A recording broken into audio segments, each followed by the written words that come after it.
10வது 9வது படிக்கிற பையங்களுக்கு கஞ்சா போறதை தடுக்க முடியும்னா கடை ஆட்சி நடத்துறீங்க.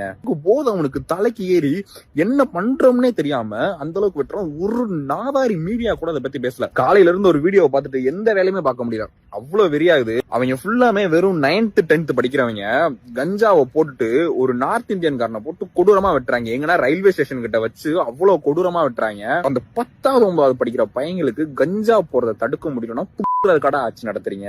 நான் அதான் கேக்குறேன், போய் கண்டவன அரெஸ்ட் பண்றீங்க. ஒரு சவுக்கு சங்கர் வீட்டுலாம் போய் அரெஸ்ட் பண்ணீங்க. அந்த அளவுக்கு போலீஸ் திறமை இருந்தது. ஒருத்தன் கஞ்சா விக்கிறவனை தடுக்க முடியாத அளவுக்கு எதனால இதாகுது? அந்த அந்த அந்த வீடியோல இருக்கிறவங்க யாருமே ஒரு கொலவெறி தாக்குதல்லையோ இல்ல ஏதோ ஒரு முன்விரோதத்திலயோ எதுலையுமே அவங்க அப்படி வெட்டவே கிடையாது. ரொம்ப ஜாலியா வைப் பண்ணிக்கிட்டு அவனை வெட்டுவானு. நான் ஃபுல் வீடியோ டிஸ்கிரிப்ஷன்ல போடுறேன். கொஞ்சம் மனம் தடம் உள்ளவங்க மட்டும் இந்த வீடியோ பாருங்க, ஏன்னா ரொம்ப டிஸ்டர்பிங்கா இருக்கும் அந்த வீடியோ.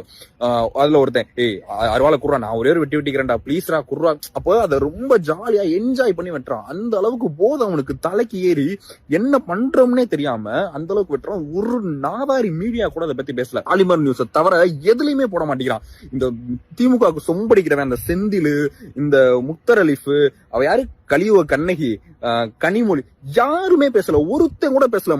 மணிப்பூர்ல ஏதாச்சும் ஆச்சரியம் மணி ஆட்டிக்கிட்டு போவான். இங்க இருந்து உத்தரகாண்ட்ல ஏதாச்சும் நடந்து சொல்லிட்டு போட்டுக்கிட்டே இங்க இருந்து போவானுங்க.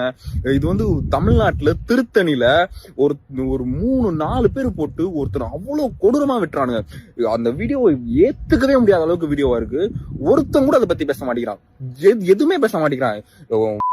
அத்தாடி 2026ல இவங்க ஏதோ ஒரு ஓட்டு கிட்ட போட்டு என்ன ஃப்ராடு வேலையை பண்ணி திருப்பில ஆட்சிக்கு வந்தாங்கன்னா தமிழ்நாட்டுல இருக்க கூடாது. எங்கிட்டாச்சும் பாஸ்போர்ட் விசாரணை வாங்கி எங்கிட்டாச்சும் ஃபாரின் போயிடணும் போல. இல்ல